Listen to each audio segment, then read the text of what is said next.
All right. Shalom to all the viewers out there. And we praise the Most High for allowing us to come together to go through another message.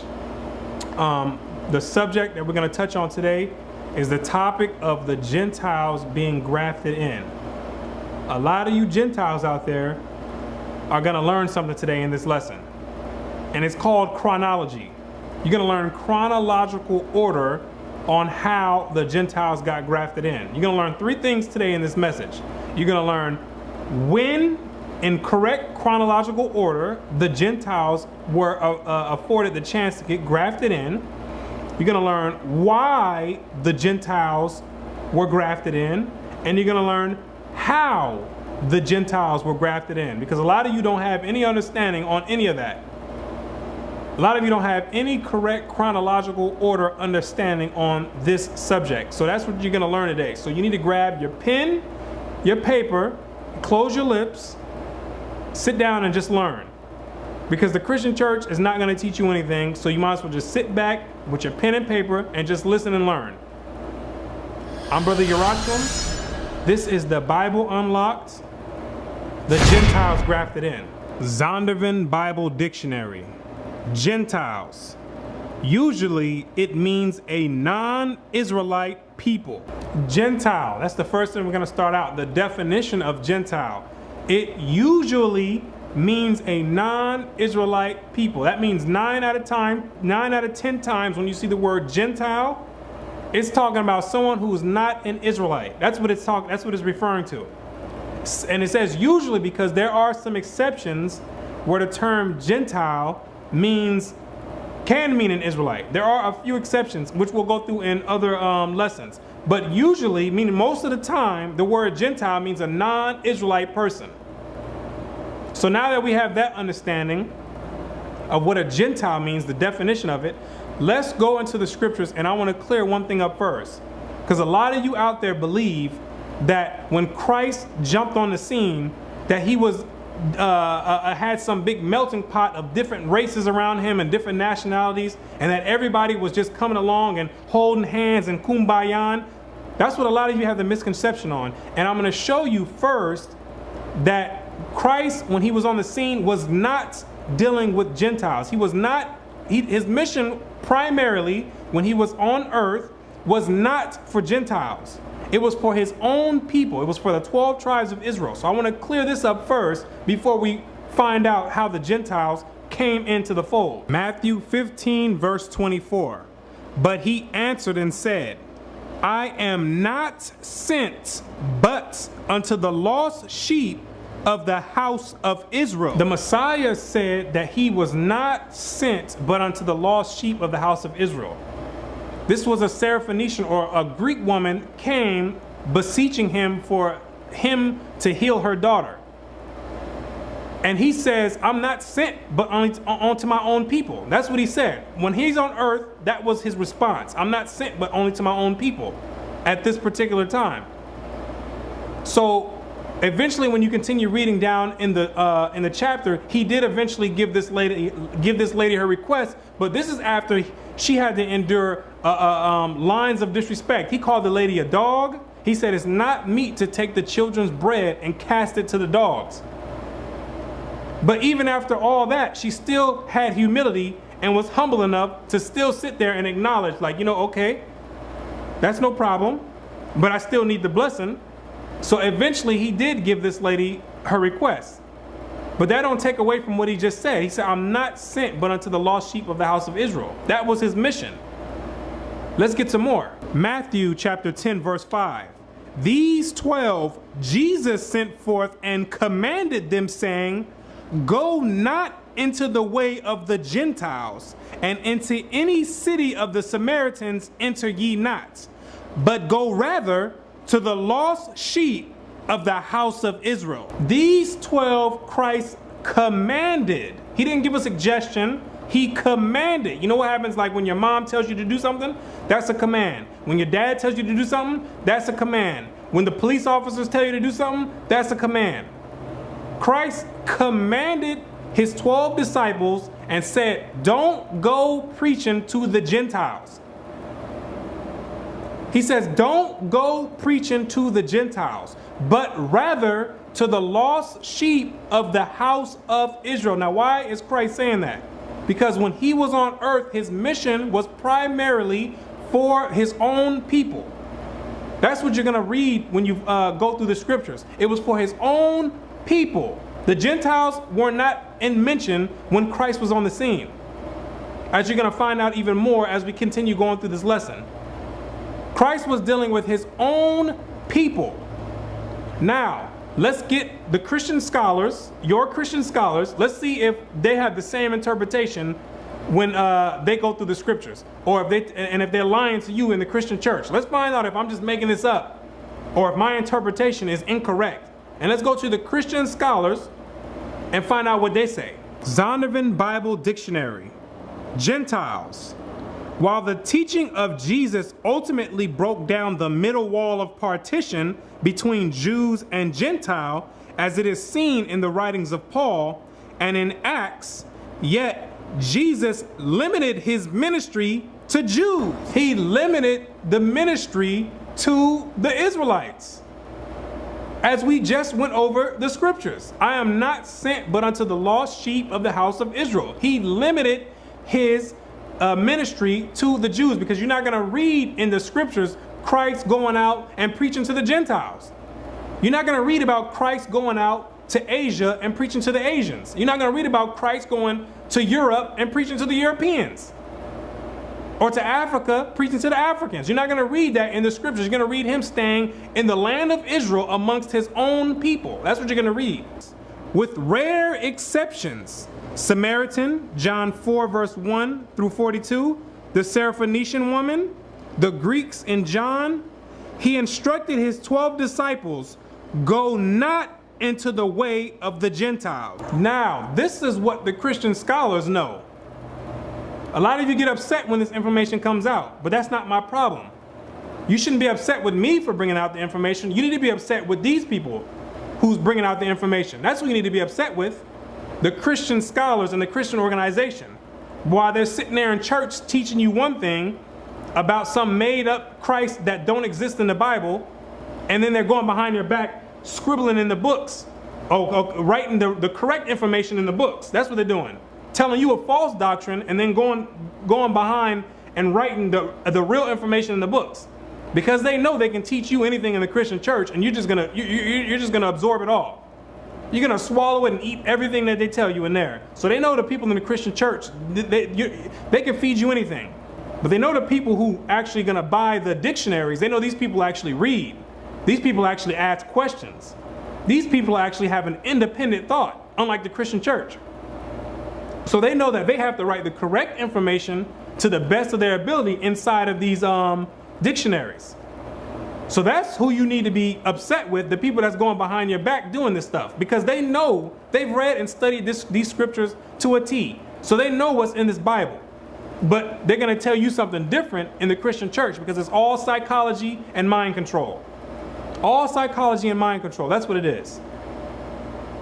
Now, with that being said, let's go into the account where the Gentiles first were able to get grafted in. You're going to find out that this didn't happen until Acts the 10th chapter, after the death of Christ. This is what I said, you're going to get correct chronology. So now we have Christ, who's saying he's not dealing with Gentiles. Now we're going to go to Acts the 10th chapter with Cornelius. This is the first time that the Gentile was able to get grafted in, with Cornelius in Acts the 10th chapter.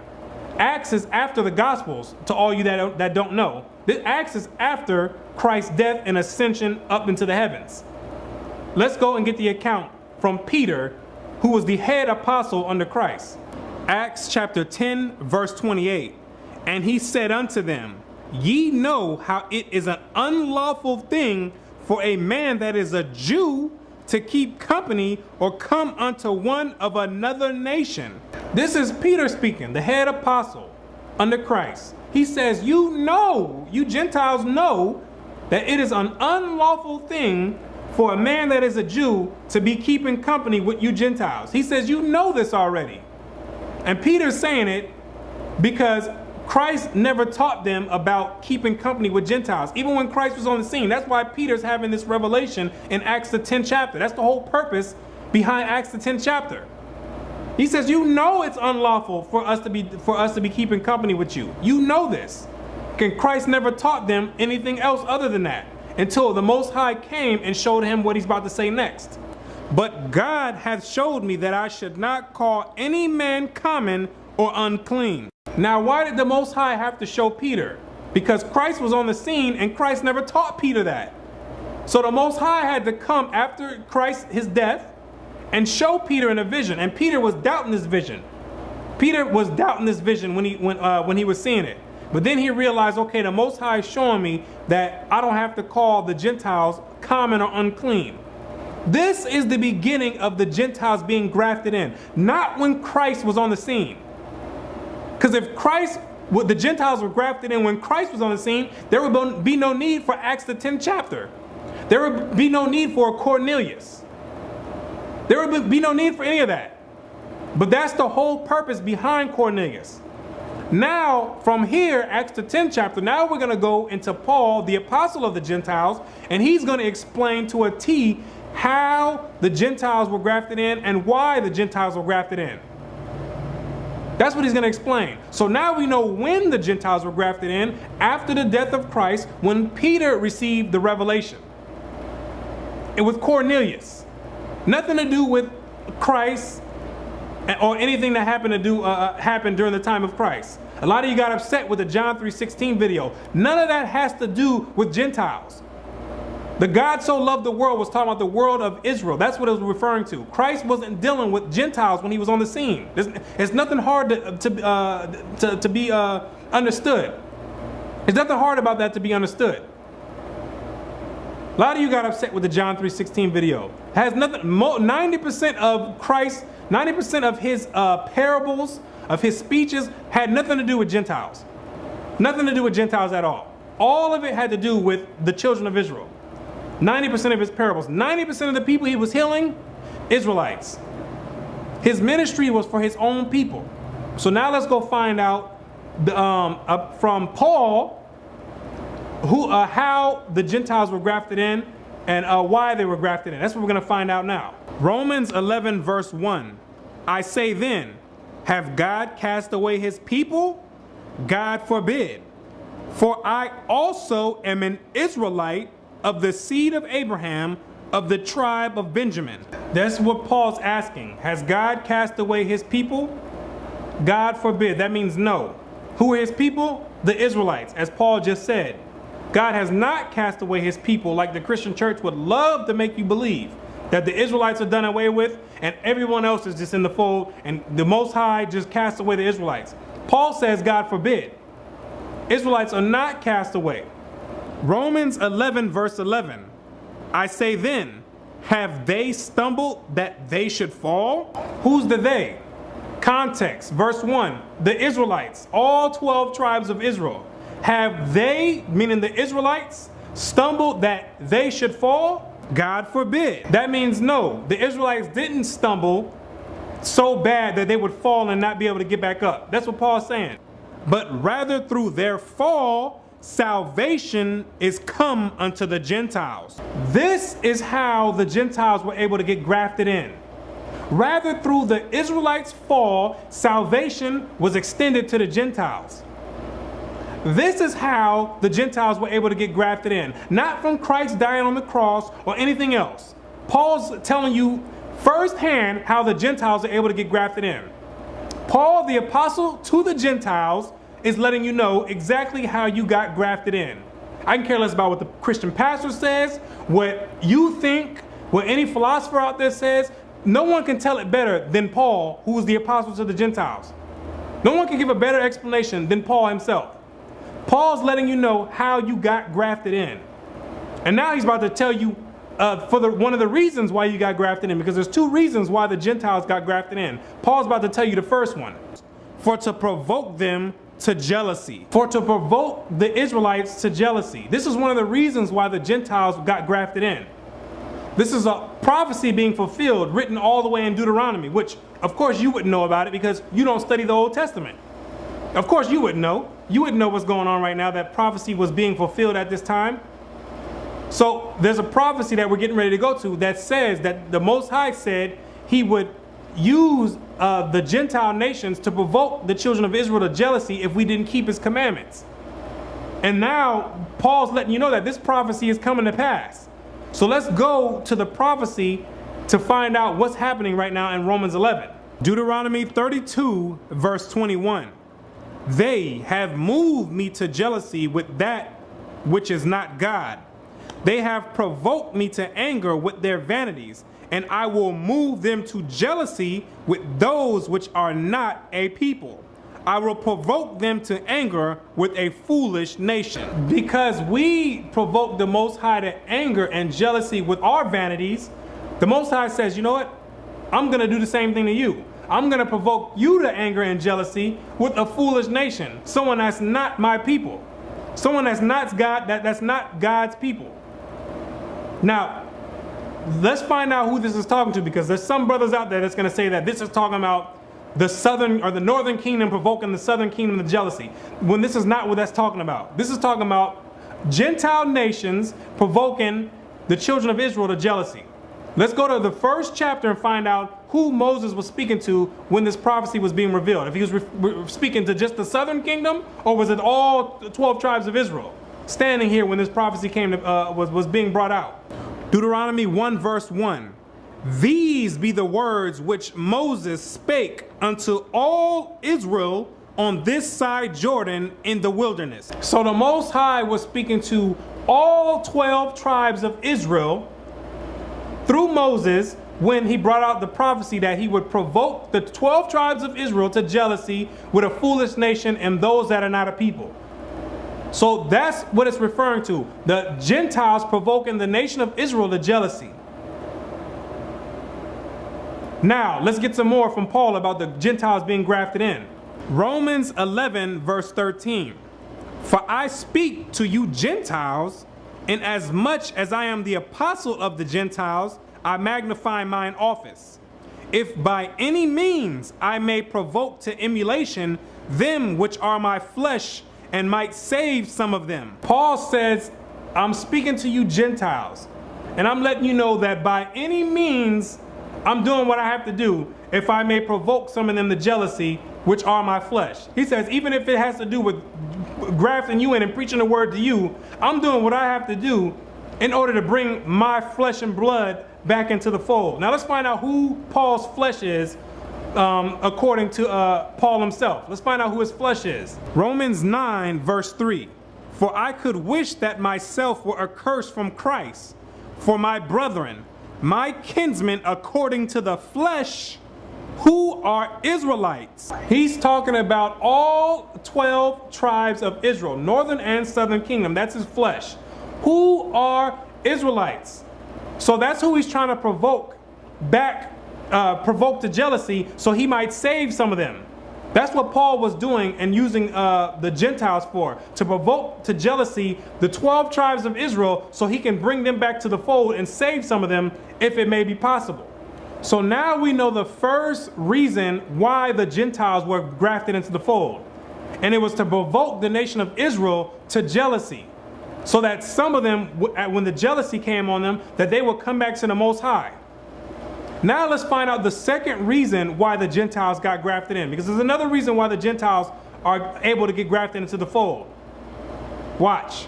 Acts chapter 15 verse 14. Simeon hath declared how God at the first did visit the Gentiles to take out of them a people for his name. Simeon is also aka Peter. Simeon says that the Most High did at first visit the Gentiles to take out of them a people for his name. When did it start? In Acts the 10th chapter with Cornelius. That's when the Most High visited the Gentiles, not during the time of Christ. In Acts the 10th chapter with Cornelius. That's when the Most High visited the Gentiles.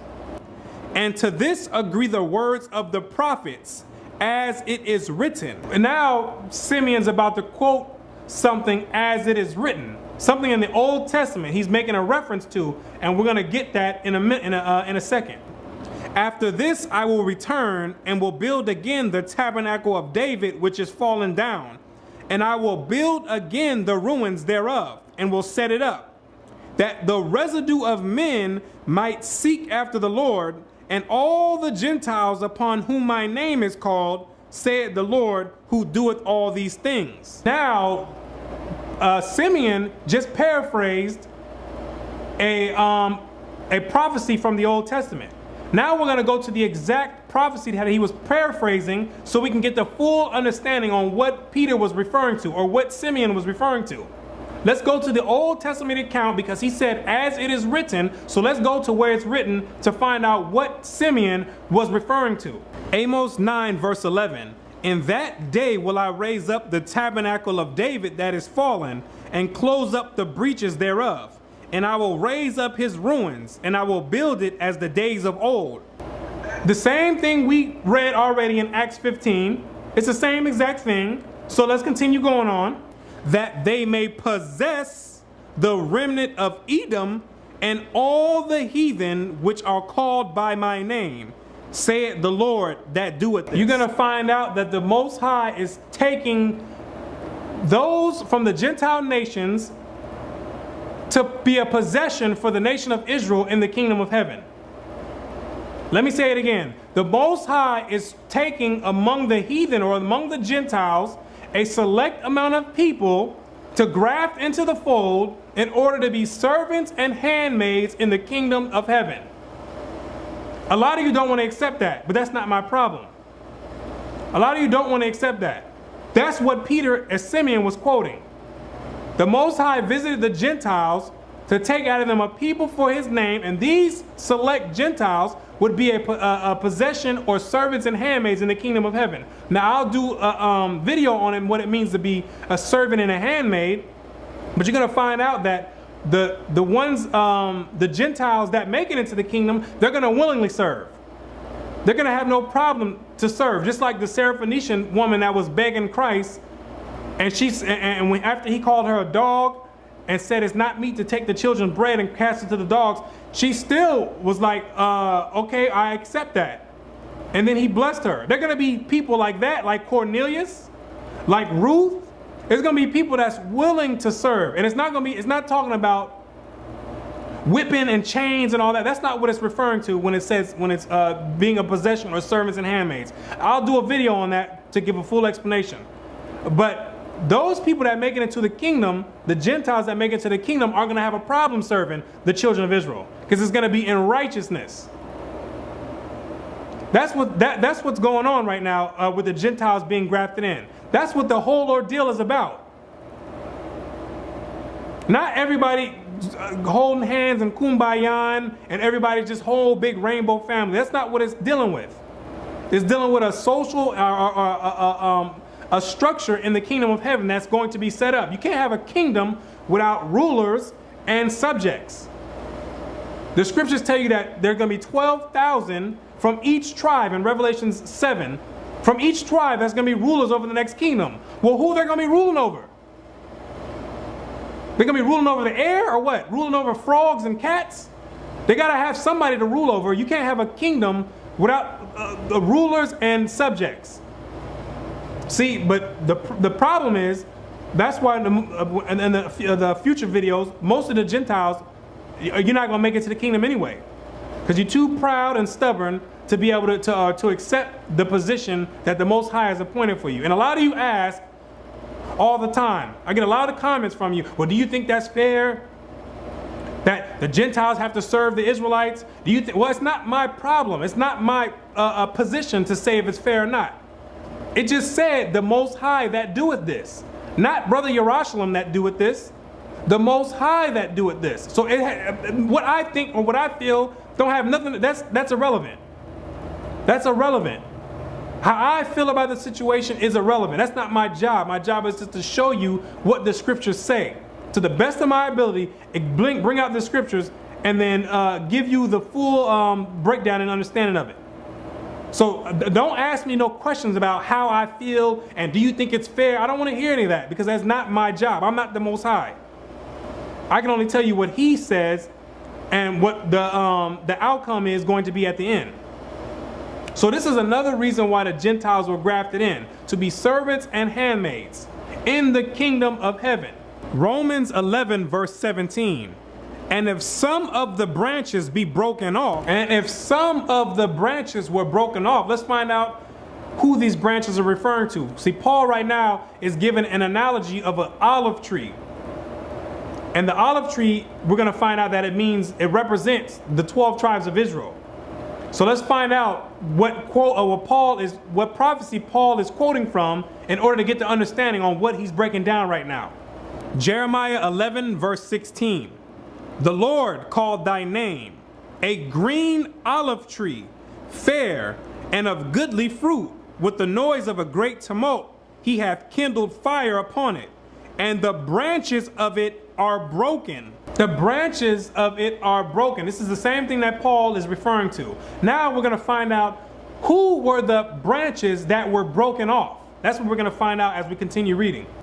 For the Lord of hosts that planted thee hath pronounced evil against thee, for the evil of the house of Israel and of the house of Judah, which they have done against himself, to provoke me to anger in offering incense unto Baal. The branches that were broken off were both northern and southern kingdom, Israel and Judah. A lot of people are breaking this down incorrectly, saying that the branches that were broken off were the scribes and Pharisees and just the southern kingdom. Both northern and southern kingdom Israelites were broken off of the olive tree. That's what Paul is referring to right now. Through unbelief and worshiping the Gentile gods, Baal and Beelzebub and all those satanic gods, that's how we were broken off. The branches were nipped off.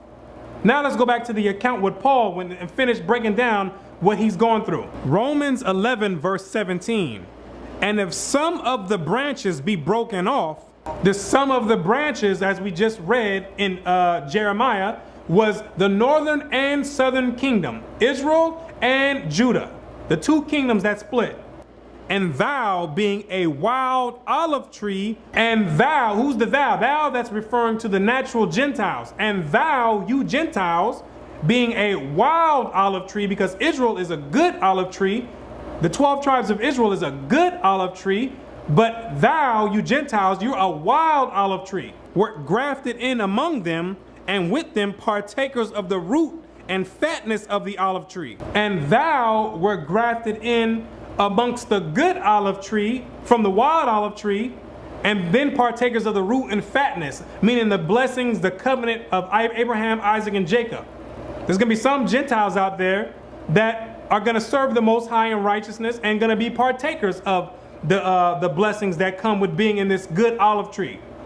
There's going to be some Gentiles out there that do that. This is not talking about all Gentiles that are the wild olive tree. Some Gentiles are going to break off of that and come to the good olive tree and worship the Most High and exclude paganism, like the Christian church, the Christmas and Easter.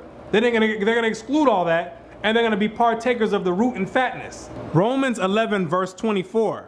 For if thou were cut out of the olive tree, which is wild by nature, if thou, you Gentiles, natural Gentiles, were cut out of the wild olive tree, which is wild by nature, what does that mean? In the beginning, when you read in Deuteronomy 4 verse 16, the Most High took the nation of Israel out as an inheritance to worship him.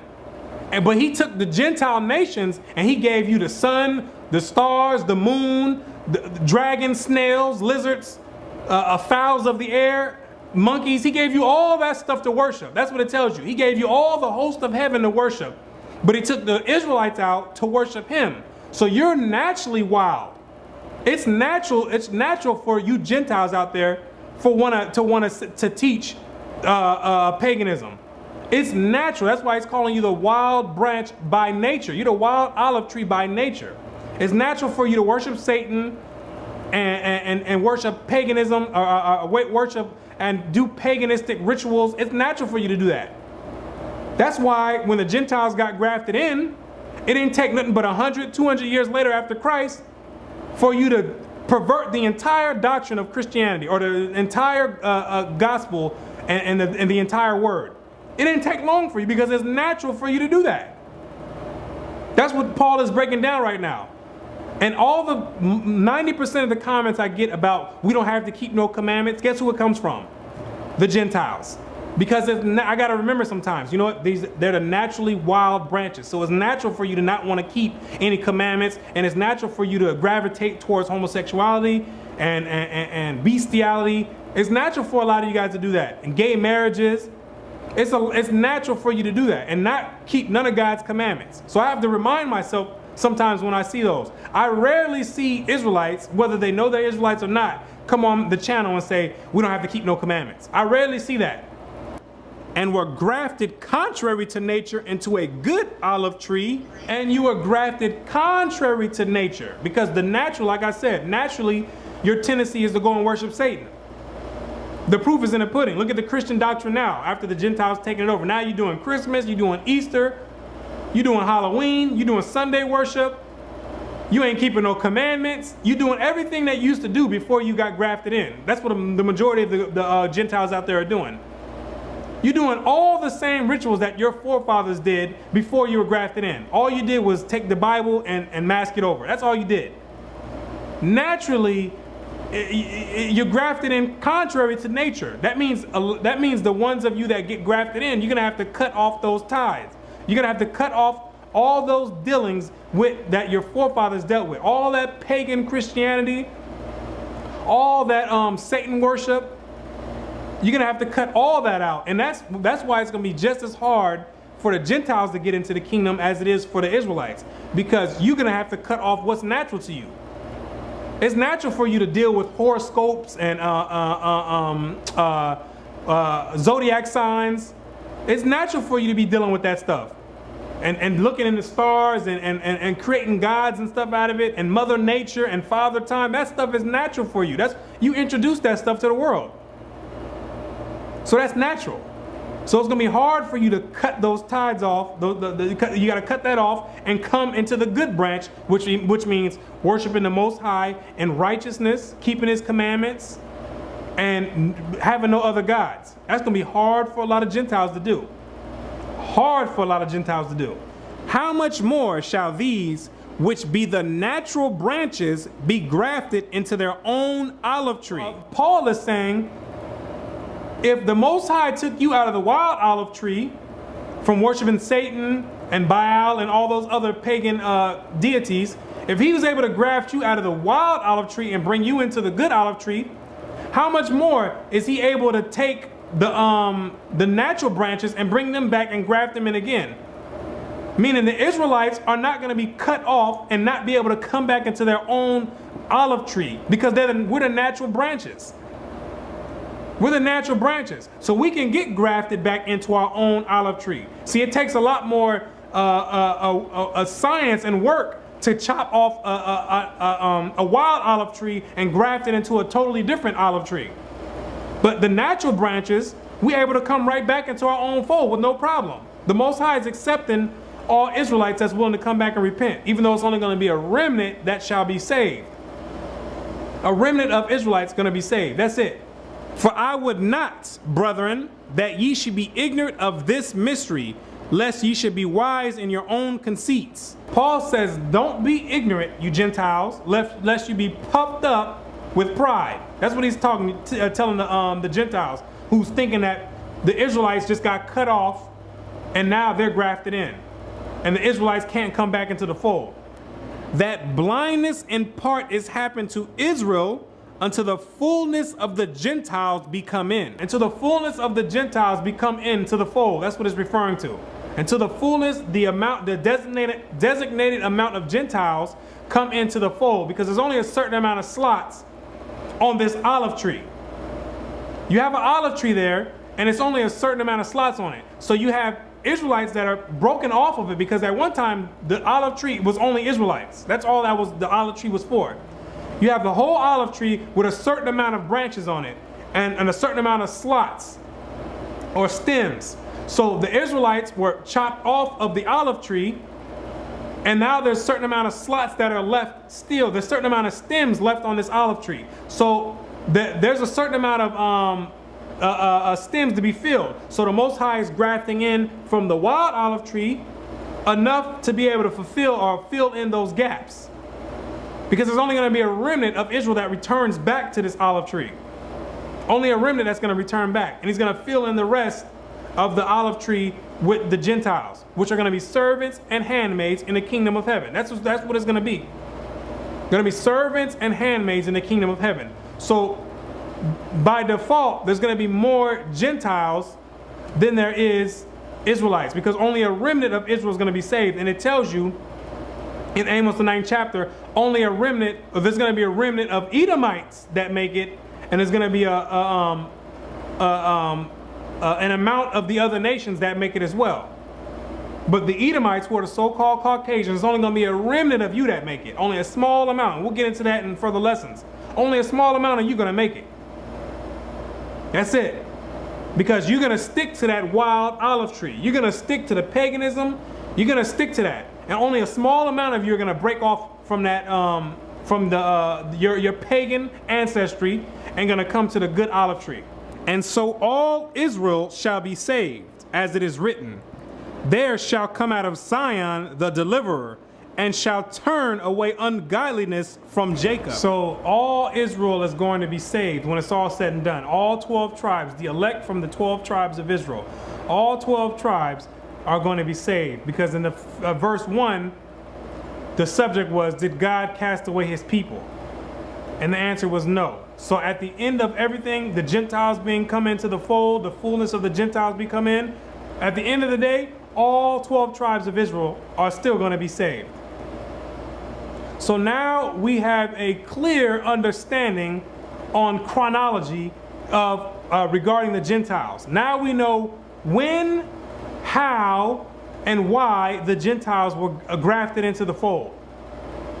Now we have a clear understanding, because a lot of you have been misinformed on this information. When this is something so basic, as long as you don't have a preconceived notion in the back of your mind and have an agenda, it's very easy to find out the Gentiles' position as far as the Most High and with the children of Israel. It's very easy to find that out. It's not rocket science. So a lot of you before, when explaining that Christ wasn't on the scene for the Gentiles, a lot of you are bringing me all the way up to the book of Romans and Galatians and Ephesians. What, that don't have anything to do with Christ. That's after Christ. Your chronology is incorrect. If you're telling me scriptures in Paul's letters or his epistles, then okay. But I'm talking about Christ, and you bringing me to Romans. That doesn't make any sense. That's not correct chronology. That's not chronologically correct. So now we have the proper understanding, and you have the proper timeline of the Gentiles. So hopefully everyone's been edified, and you've been taking notes, and you review the notes and go over the scriptures and read for yourself. It's not anything hard to find out. It's very simple, and it's very easy to be understood for those that have an ear. See, that's the thing. Many of you out there can read. Everyone can read, but does your spirit allow you to get the correct understanding? That's the problem. Or do you have an agenda in the back of your mind? See, but most of the Gentiles out there have an agenda. Their agenda is to get rid of God's people and to graft themselves in and put the children of Israel beneath them and put them above the children of Israel, so now they can become God's people. But that's not the way it works, which is on the next lesson we're going to go into the Gentiles being cut off. Because you're going to find out that the majority of the Gentiles are going to get cut off from being grafted in. So with that, hopefully the Most High has opened your spirit and giving you the ability to understand. So with that, until next time, I'm Brother Yerushalayim, and I say Shalom.